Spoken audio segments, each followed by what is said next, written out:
Hey, what's up YouTube? Have you ever wanted to make your character interact with the ground in any way? For example, displacing thick snow?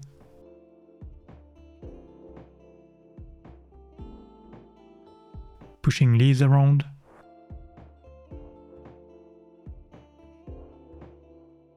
Or interacting with water, creating ripples, moving fluids and so on? And all of this happening wherever your character is in the world? Well, in this video, I'll show you techniques commonly used in the video game industry to generate the necessary data to drive these effects. I won't, however, dive too deep into the effects themselves because it's generally a two-part problem.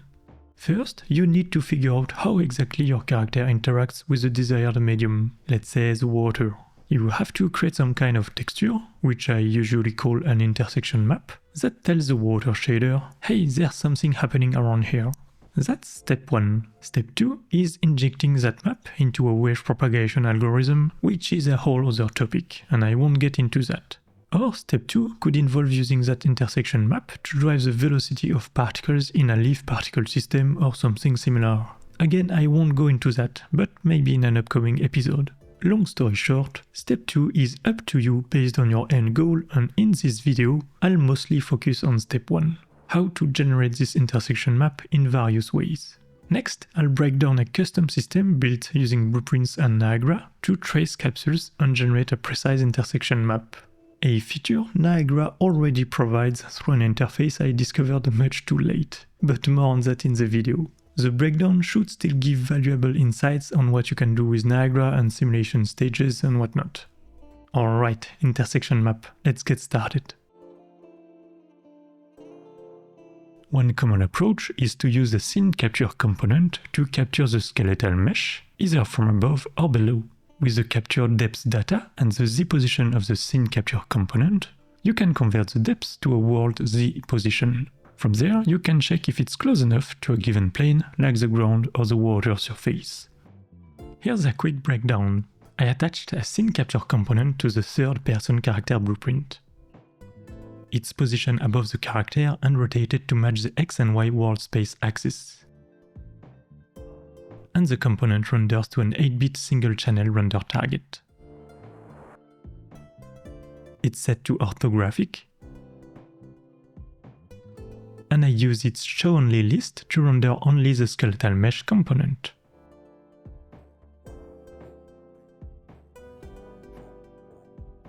The source is set to final color, which, along with the persist rendering state option enabled, allows me to apply a post-process material to the capture. The post-process material is actually a dynamic instance that I create upon begin play and assign to the scene capture's post-process settings like this. That way, upon tick, I can update the post-process material to send the capture's Z location and then render the scene. The post-process material itself samples the scene depth from the scene capture component's orthographic view, compares it with the provided capture Z position to derive the world space Z position at each pixel, and then compares it with, say, the water plane in world space. This allows me to extract a bilinear gradient showing how far the depth is above or below the water plane and creating an intersection map. I also ensure that the scene capture stays rotated as shown. Finally, I send the coordinates to a material parameter collection so I can display the render target on a plane at the captured location.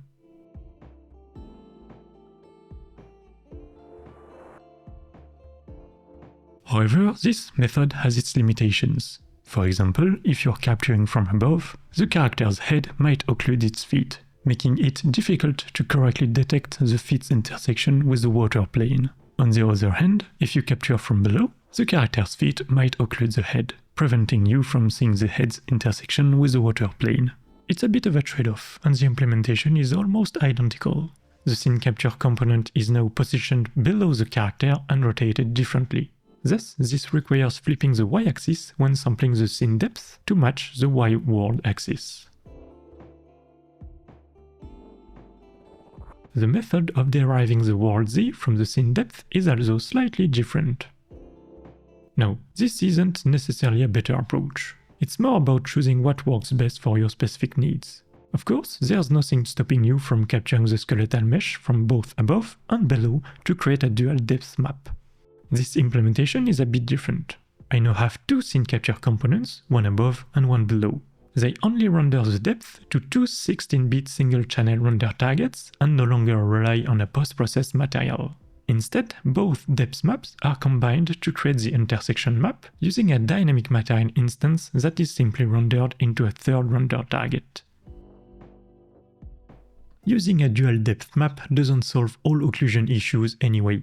It simply provides more depth data, but it's not a magic solution.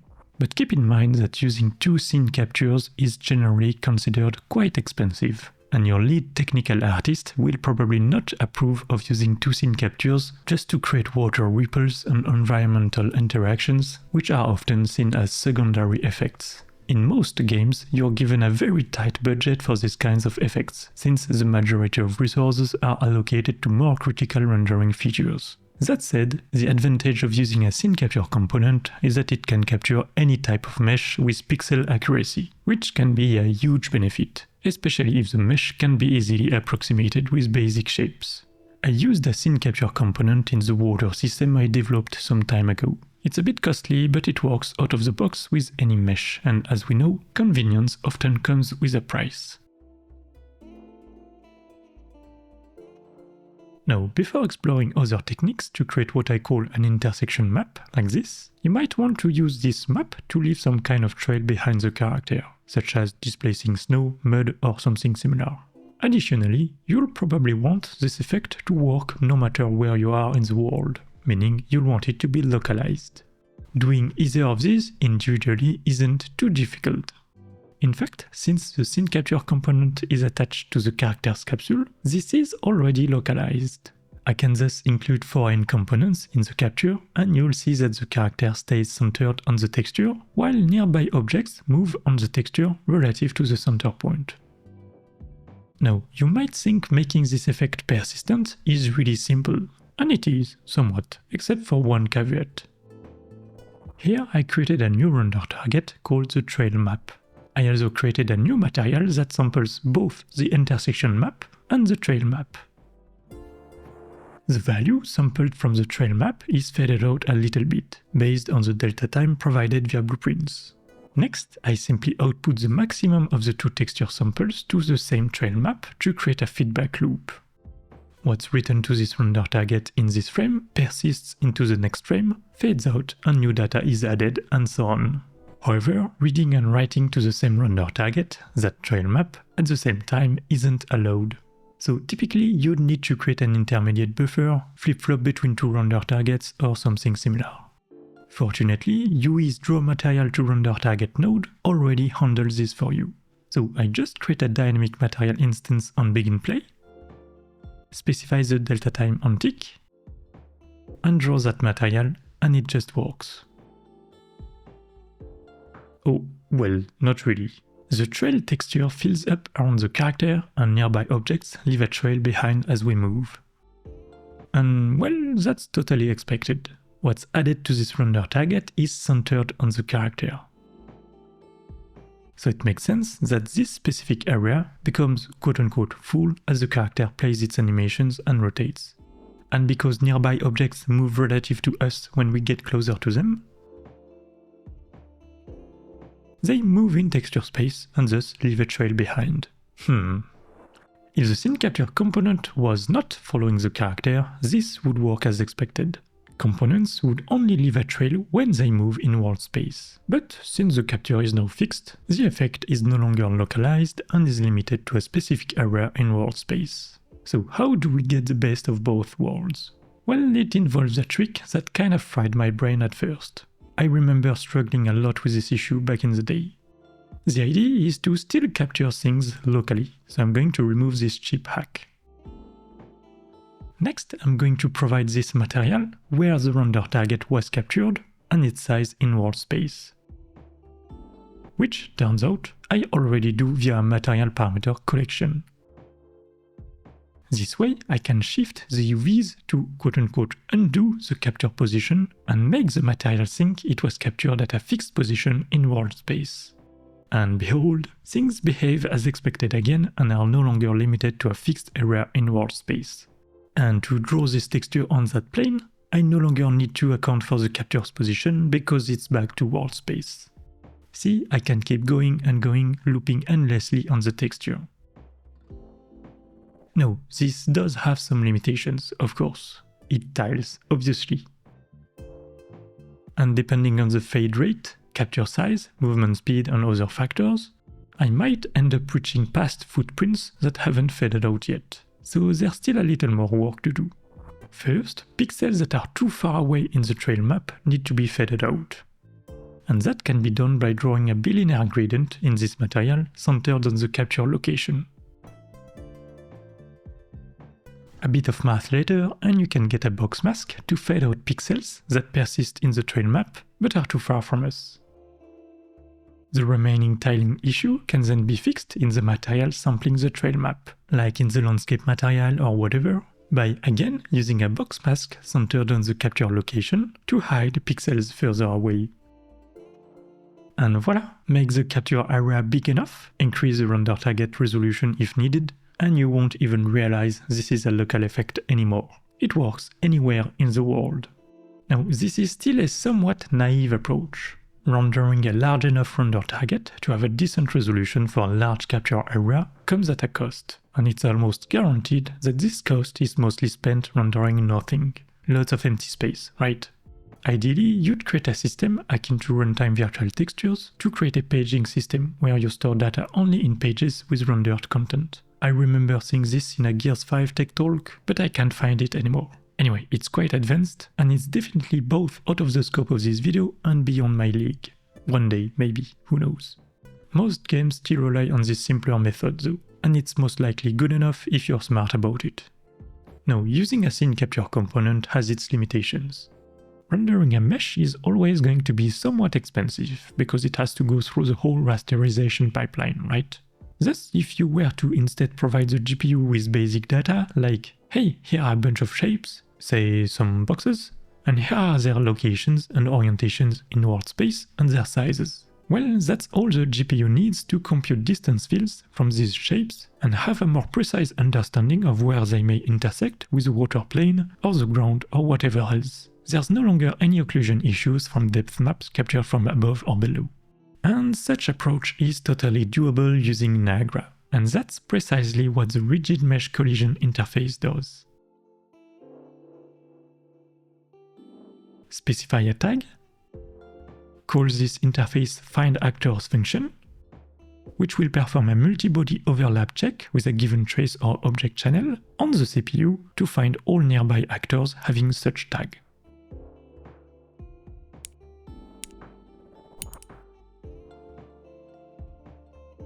These actors are then scanned for collision shapes, namely boxes, spheres and capsules. And that's true for skeletal meshes as well. Having these simple shapes, it then becomes relatively inexpensive to find the nearest point from a given location. Therefore, you can very easily and quite efficiently create an intersection map of all the static and skeletal meshes with a given plane, say the ground, water or anything else. And you can use the same technique I described earlier to make it localized and persistent. Here's a quick breakdown. I attached a Niagara particle system to the third-person character blueprint. This way, the emitter position can be used to get the capture location and localize the effect, just like with the scene capture component. In that Niagara system, I created several user parameters, 2 texture render targets, one for the intersection map and one for the trail map, 2 2D vectors for the capture size and offset, which I haven't covered yet, more on that in a moment. A rigid mesh collision interface configured to query all actors with a tag named collider. In the first GPU emitter, I create a render target at the emitter level to use the intersection render target user parameter, ensuring its format is set to 8-bit red channel. I then call a custom module to set the render target size. It can also set a 2D grid size, but this isn't used in this emitter. During the emitter update, I call a second custom module to use the rigid mesh collision interface findActors function. Its extent is configured to match the capture size to get all actors overlapping the capture volume. Finally, in a simulation stage that iterates through each render target pixel, I first get the simulation position and ensure it's in world space and convert it to a 2D vector. This brings issues with large world coordinates, but frankly I never quite understood how to work with these. I feel like I always need to convert a position to a vector sooner or later, so whatever. Who needs large world coordinates anyway? Now, since this simulation stage iterates through the render target pixels, I can get the pixel UV from the execution index. I then apply the offset to the UVs, typically 0.5, to center the render target on the capture location, multiplied by the capture size plus the capture location. This creates an X and Y world position for each pixel. From that, and with a fixed Z position in world space, such as the water plane or ground level, I call the rigid mesh collision interface getClosestPoint or getClosestDistance node to find the nearest point. If it's within a certain distance, I write a white pixel into the render target, otherwise I write a black pixel. And that gives us the intersection map. And to make it persist, we just need to apply the technique used for the scene capture component in the Niagara system. First, remember I mentioned the feedback loop and the issue of reading and writing to the same render target simultaneously, which isn't allowed. I also mentioned that this node handles the situation by creating an intermediate buffer to flip-flop with. So in this second Niagara emitter, I create a 2D grid interface at the emitter level to act as a buffer that handles the flip-flop on its own as well. There's also a render target that points to the trail render target user parameter and it's set to 8-bit red channel. Both the 2D grid and render target sizes are configured in this custom module I showed earlier. In the first simulation stage, which iterates the 2D grid only upon simulation reset, I initialize a float named mask in the 2D grid to 0. Then, in the second simulation stage, which iterates the 2D grid at all times, I can read the float named mask and update it to create a feedback loop. But first, I get the emitter's position in world space to obtain the capture location. The goal is to replicate the logic here, where I undo the capture location in UV space when sampling the intersection map to add it to the trail map. So same approach, UVs plus the offset to center the texture on the capture location, minus the capture location divided by the capture size. With these UVs, I sample the intersection render target, get the mask value, fade it out, same as before,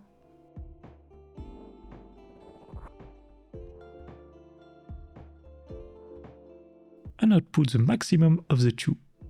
Finally, I apply the same box mask to fade out pixels that are too far from us.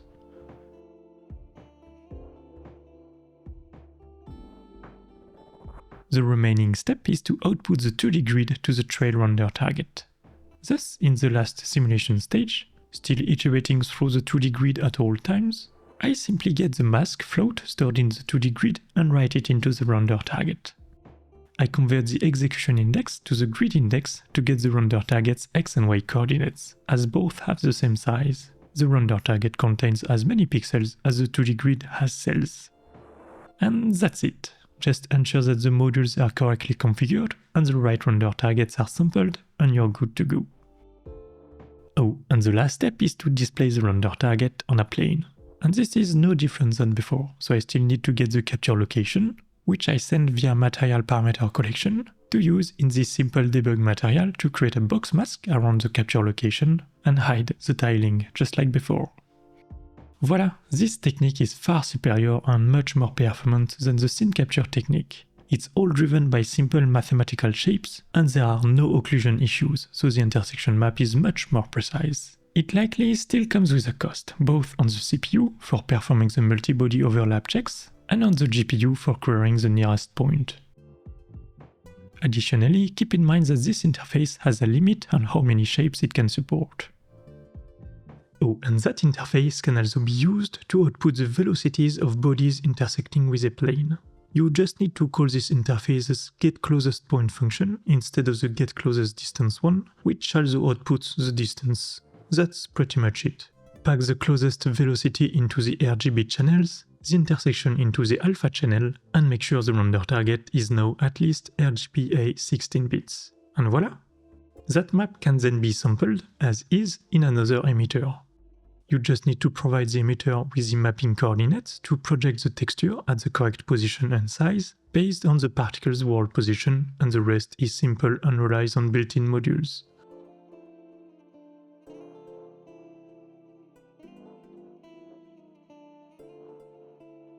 I use a shadow casting mesh renderer. Particles are spawned in a box once and never die. Meshes are randomly orientated at first. On particle update, I add some aerodynamic drag. Collision is based on an analytical plane to model the ground. Next, this is my custom module for sampling and outputting the velocity from the intersection map, which is simply added using a linear force module. Gravity force and the mandatory soul forces module. Oh, and I have another custom module that forces meshes to lay flat on the ground when they are close to it. Nothing fancy, and it's a bit of a hack, to be honest. Finally, align sprite to mesh orientation. That one is unnecessary, I could delete it. But the aerodynamic drag module has a dependency on it, though I could also ignore it, whatever. And that's pretty much it. Neat, isn't it?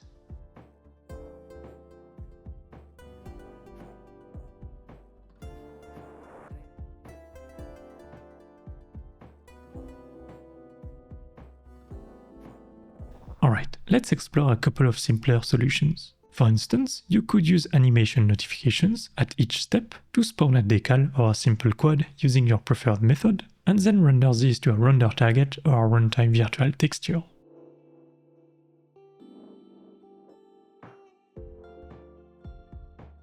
Here's a quick breakdown. In the animation blueprint, using the left and right footstep notifications, I spawn a blueprint actor containing a mesh.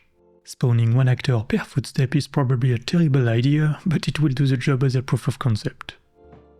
This simple plain mesh uses a basic material to output a sphere mask to RVTs.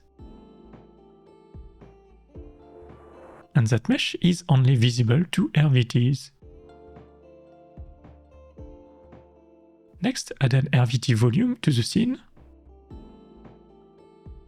set its bounds, add the RVT, and sample it in your ground material, and voila!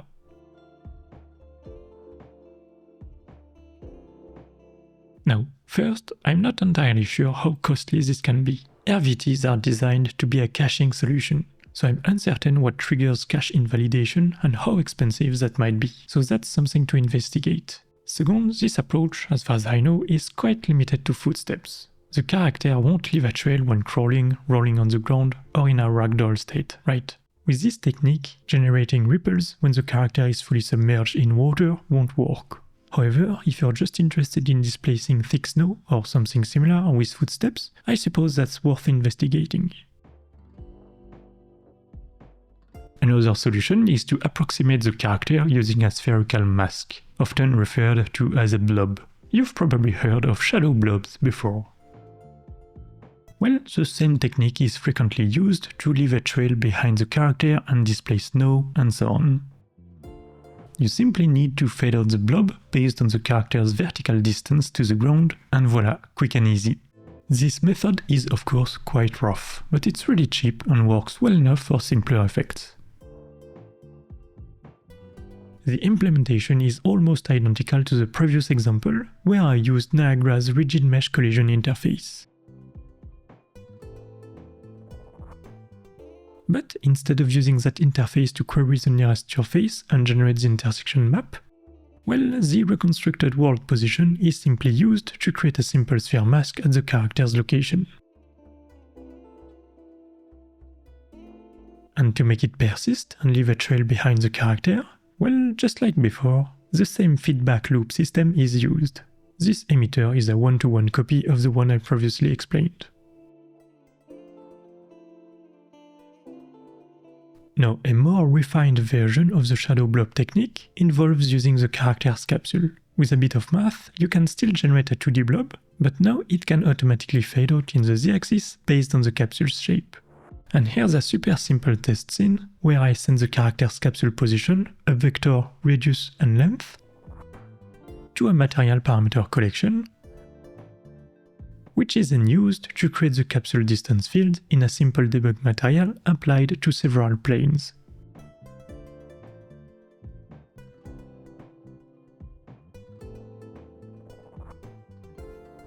And this is actually quite similar to what the rigid mesh collision interface does. But instead of using a simple capsule to represent the entire character, multiple capsules are used to describe the most important limbs of the character.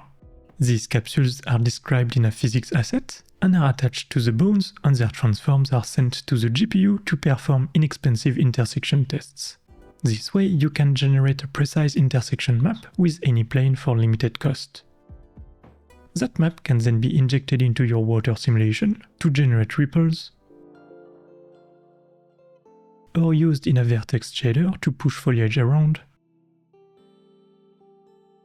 or drawn into a render target to leave a trail behind, just like I demonstrated in this video, to displace snow, mud and so on. The possibilities are endless with this map, but that isn't really the focus of today's video. I merely wanted to go over the many techniques commonly used to generate the intersection map. I'm not sure that it is its proper name, but that's what I call it. For the next part of this video, I want to take a deeper look into how the rigid mesh collision interface works, and recreate a simpler version of it using blueprints and Niagara. Why, you may ask? Well, this is a bit embarrassing. You see, I started working on this video before taking a closer look at Niagara's rigid mesh collision interface, which turns out already does exactly what I was trying to implement on my own. So that made my video somewhat irrelevant. But then I thought, meh, let's go with it anyway. It's annoying to discard work, and you guys might still learn a thing or two along the way. And who knows, maybe this awesome interface has limitations I'm not aware of, or maybe you don't like working with it for any reason and you're looking to implement your own version, or maybe you just want to tinker with Niagara. It's up to you.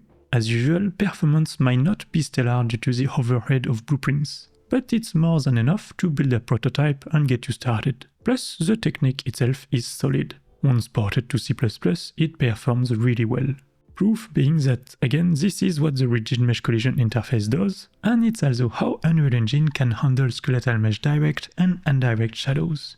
Skeletal meshes reference a U-physics asset, which is primarily used to get the capsule size and determine which bones the capsules are attached to.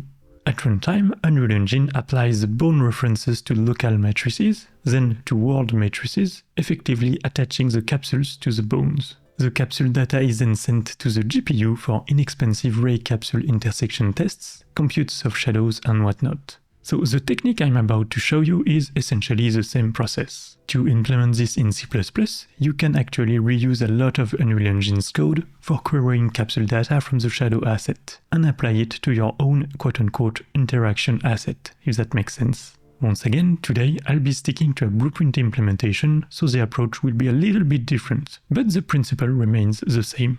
Alright, let's get started, shall we?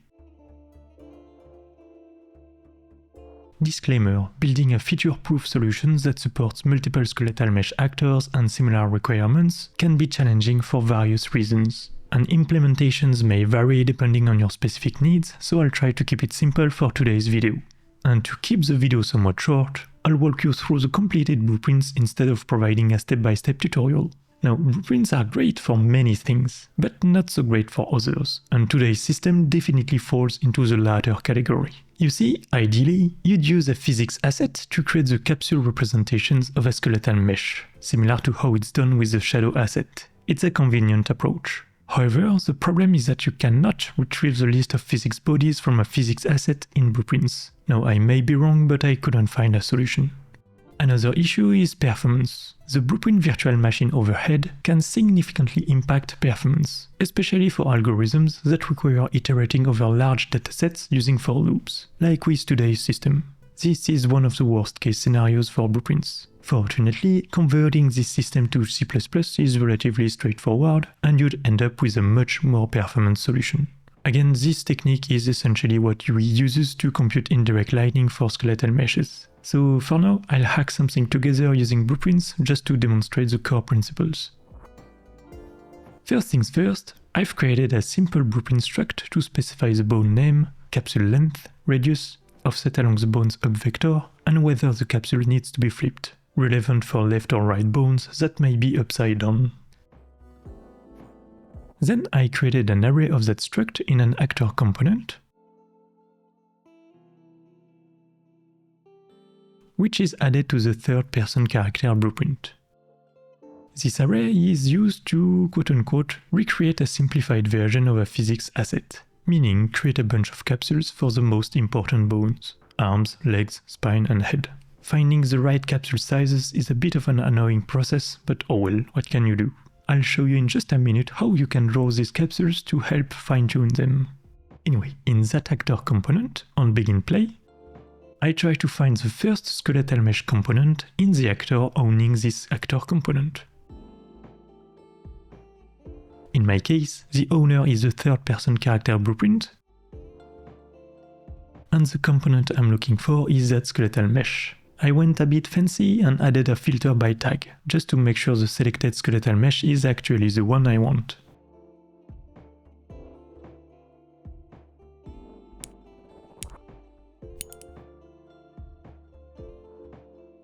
If a skeletal mesh is found, I enable this component tick because it doesn't tick by default, and call a function I've named initiatePosedCapsules. For each bone in the struct array, I ensure that the corresponding bone or socket exists in the skeletal mesh. For example, let's take calf_L. UE's mannequin has indeed a bone named calf_L, so I can get its transform in world space based on whatever animation is currently playing, right? From that transform, I extract a position and an up vector, which are stored in two separate arrays. I'll explain this in just a moment, so bear with me. And that's it for the begin play event. That's however assuming I want to trace the capsules of the skeletal mesh right away on begin play, of course, meaning if the component's auto-activate setting is set to true. But you can choose to enable or disable this actor component at any time. This way, for example, you could enable it on your character right away on begin play and keep it enabled at all times, and enable or disable enemies based on proximity, etc. You get the idea.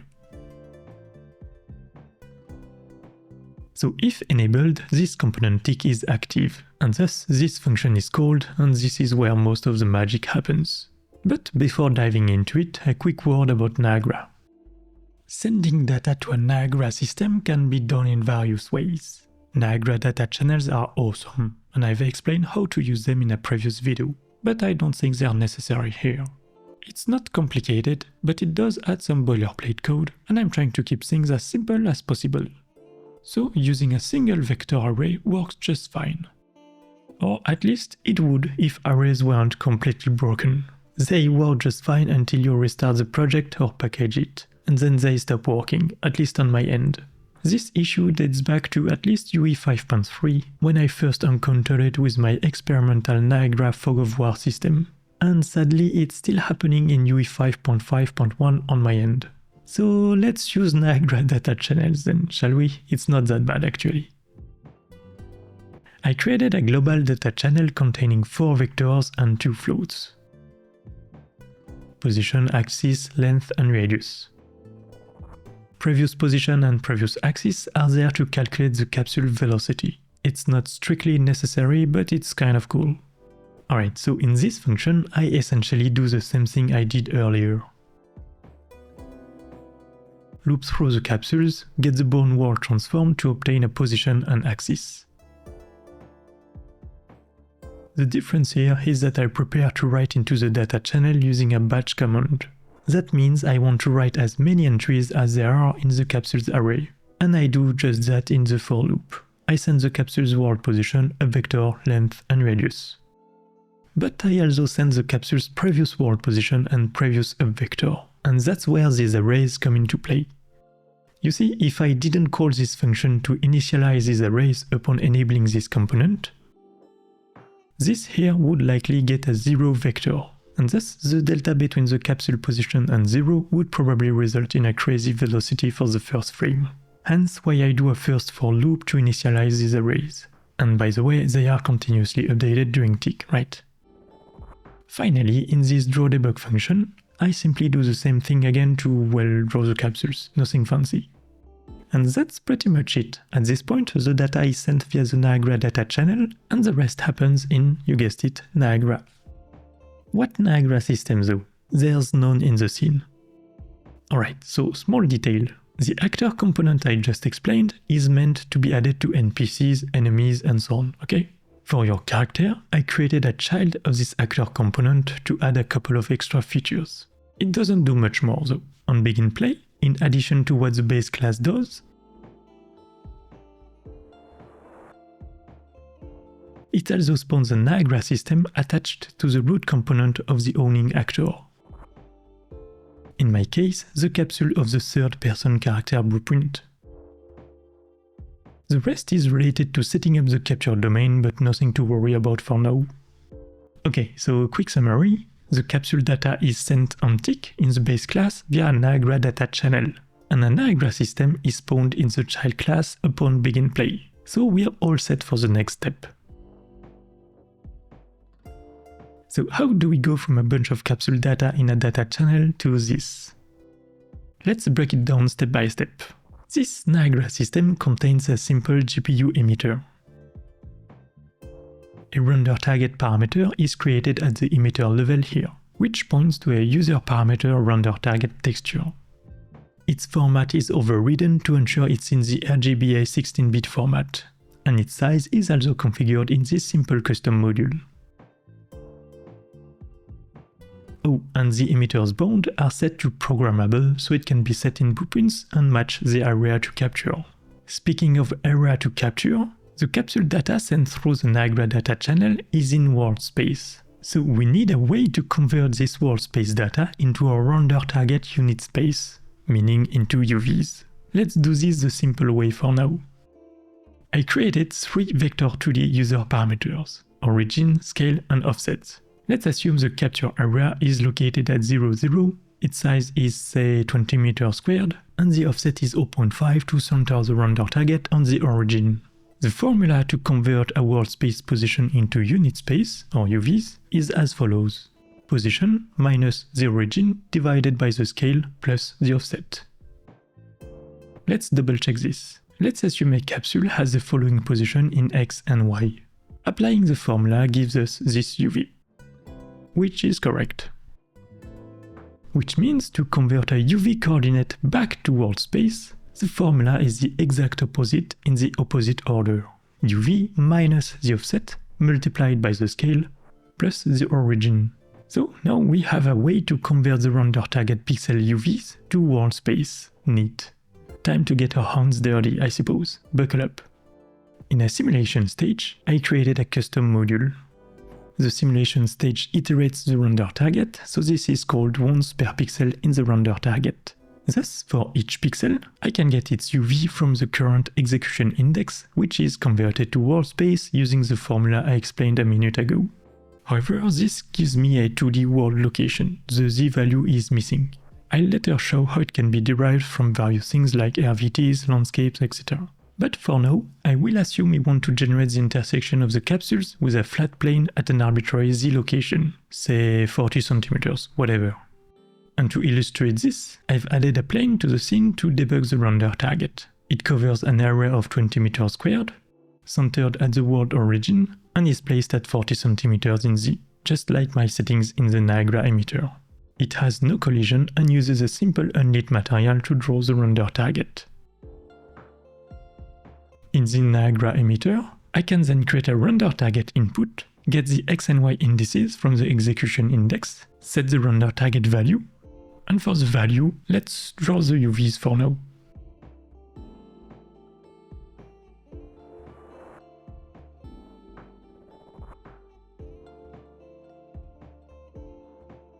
And don't forget to configure the module whenever you add inputs.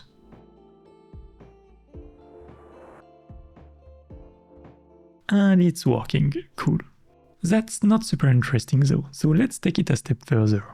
Let's make sure our X and Y world position, reconstructed from UVs, is actually correct. So let's create a sphere mask at 250, 250, of radius 250 centimeters. And that's what I get. And it's indeed correct, so everything's working, right? Again, let's take a step further. Instead of drawing a sphere mask, I could draw a capsule.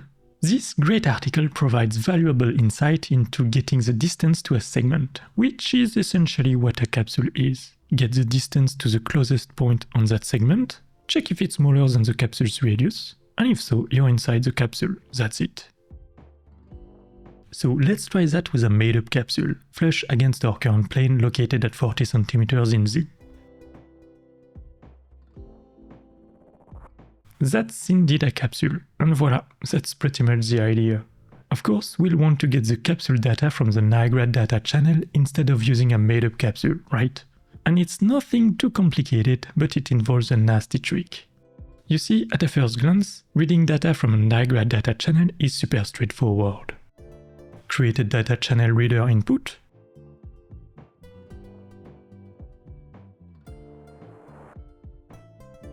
then from it, get a read node. Initialize the read node with the desired data channel, specify the index, first capsule, second capsule, and that's it. So what's the problem? Well, I need to do this in a for loop. For each pixel, I want to check every capsule. It's a bit of a brute force approach, but it's not too bad as long as you keep a reasonable number of capsules. And there are of course ways to optimize this, like how UE handles indirect capsule shadows. Feel free to dive into the source code. Anyway, I need to do this in a for loop for however many capsules are stored in the data channel. And it's not something I can do using nodes, so HLSL to the rescue. Here I get the number of data in the channel, and for each I retrieve the data. Nothing too complex, right? But what the heck is that function though? If I right click on this pin to get the HLSL code for the read function, well, it's definitely something else. Now, I could be wrong here, but as far as I know, this function as is unusable. You see, the read node depends on the Niagara data channel you select. And this HLSL code is a bare-bone version of that node. Just the index input and the success output. To get the function that matches the specific data channel, I'm honestly not sure what the best way to go is, but here's a trick worth knowing. Let's just cache the success output variable into a local variable.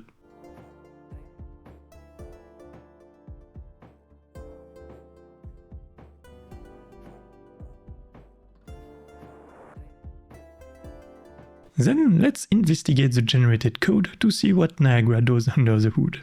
This module is called in a simulation stage, so the code should be in the GPU compute script. Let's search for this success output pin, I suppose. Wait, I'll first copy it into a proper code editor to get a better look.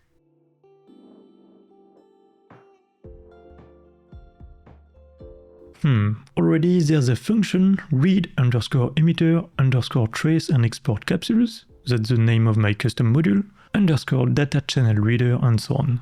It seems to output several variables and they look suspiciously similar to these. So let's search for this function in particular.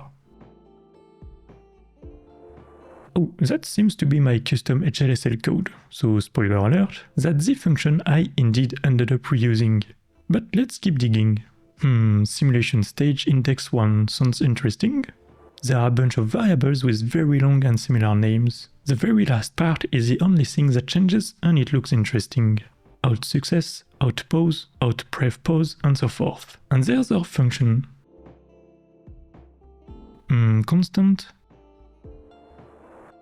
Constant equals 0, oh, so that should be our index. And then there's the first output pin, success, position, and so forth.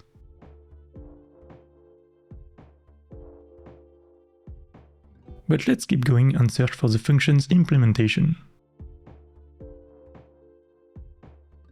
Oh, there it is. This is generated in the data interface CPP depending on the function parameters. And it seems there's a unique function for each variable to get from the channel. So yeah, it seems like Niagara is dynamically generating a whole lot of functions to read from a specific data channel. And as far as I know, the trick is to simply let Niagara do that. Meaning, use a node to read a single piece of data from that channel, do nothing with it, and then you can reuse this generated function in a loop. Cool. Having the data for that specific capsule, I then apply the formula described in this article to check how distant the world position computed at this render target pixel is from the closest point on the capsule's segment. If it's smaller than the capsule's radius, we are inside the capsule and we can compute the normalized distance and do a max operation to output the greatest distance. Write the result into the render target, and behold, we have our capsules intersecting with this plane. Cool.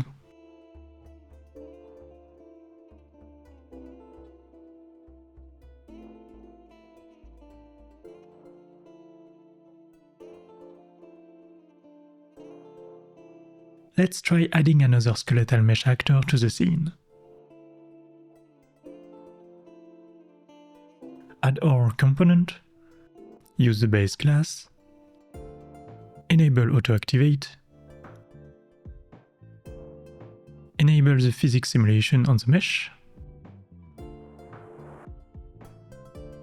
add the necessary tag to the skeletal mesh, and voila! What's next? Well, first, the capture needs to be localized, because right now it's hard-coded to be centered on the world origin, right? And the fix is simple. This Niagara system is attached to our character.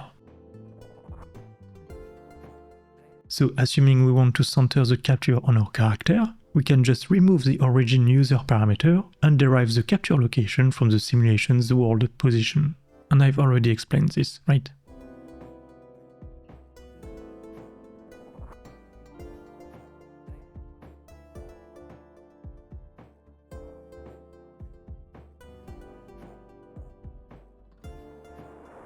You might also want to remove the offset and size user parameters and instead use a Niagara parameter collection in case you need these in other systems. So create a Niagara parameter collection and add 2 vector2s. In Blueprint, get the Niagara parameter collection and set the desired vector2. This way you can expose a function to set the capture size and so forth. Finally, in any Niagara system, get the vector2s from the Niagara parameter collection and that's it.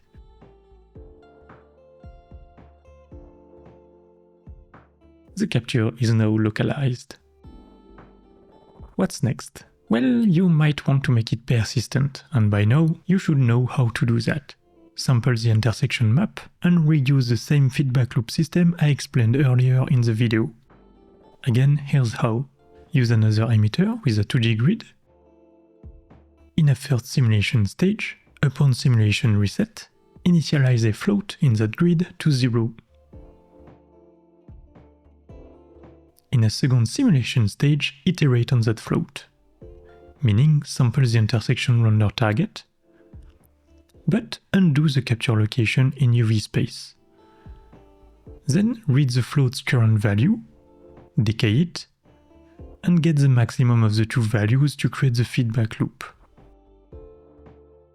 Output the float to a second render target using a third simulation stage, and voila! One thing I want to improve though is the arbitrary Z. It's probably good enough if you're just using the effect to interact with water or something. Since it's likely a flat plane, you can simply send that plane Z position to Niagara when overlapping the water volume or something. You do you. But if you want to interact with uneven ground, that won't work. Fortunately, it's not too complicated to fix this because we are working in world space, right? So, for instance, I could use the reconstructed XY position in world space to sample the landscape height. And that's really just a matter of using Niagara's landscape interface and calling its getHeight function, and that's it.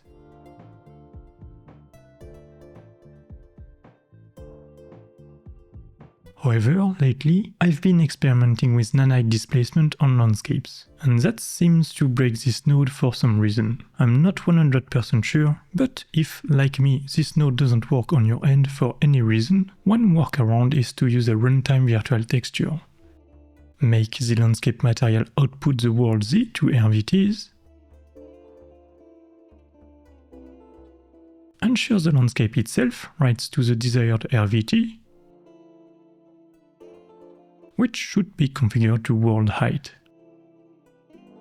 Add an RVT volume, set its bounds, and assign the RVT, and it should work. And don't forget to enable virtual textures in your project settings as well. The final step is to sample the runtime virtual texture in Niagara to get the landscape's world Z.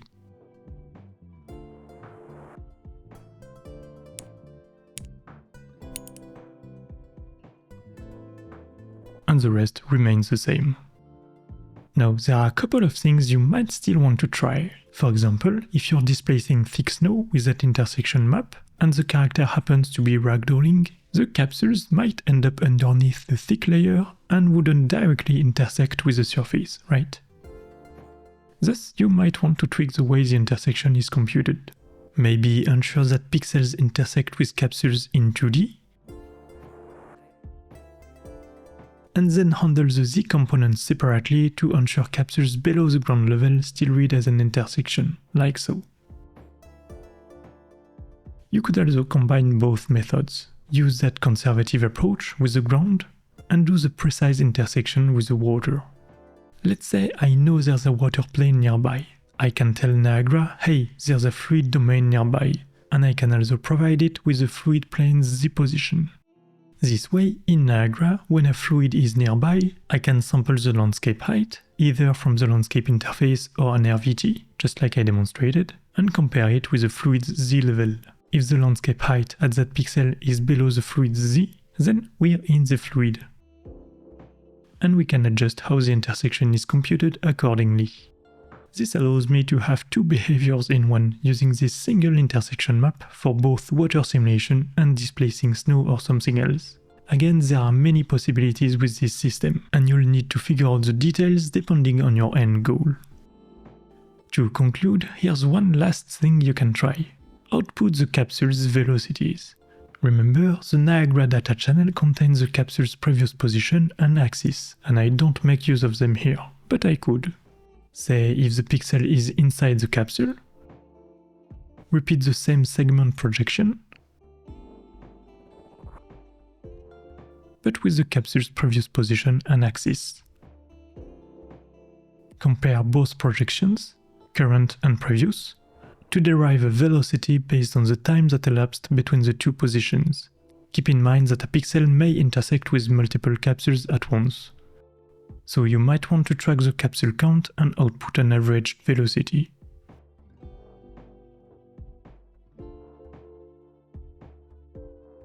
Output the resulting velocity to the render target's RGB channels and the intersection to the alpha channel. Oh, and don't forget to tweak that other emitter to account for that change if needed. And that's it. There's the capsule velocity. Sample that texture in a Niagara particle system to read the RGB channels as an XYZ velocity, which you could add to particles, and voila! Lots of cool things to try, feature-wise, but also regarding performance. For instance, assuming you implement this system in C++, you could try sending the capsule data to Niagara, or to a compute shader that you'd dispatch on your own, just once. This means you'd send the capsule data in the reference pose. And what you'd send to Niagara on each tick would be the bone's reference to world matrices that are cached in the skinned asset. That way, the matrix multiplications for posing the capsules wouldn't be performed on the CPU, but on the GPU. It's not guaranteed to perform better because that might result in more data to send to the GPU each frame, but it's probably something worth trying.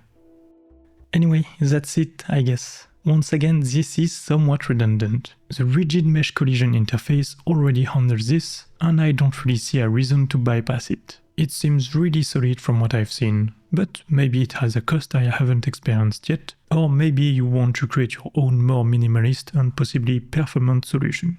Hopefully, along with the other examples I gave earlier in the video, this will give you some pointers on how to make a character interact with the ground, foliage or water in a localized and seamless way. Have fun expanding on that.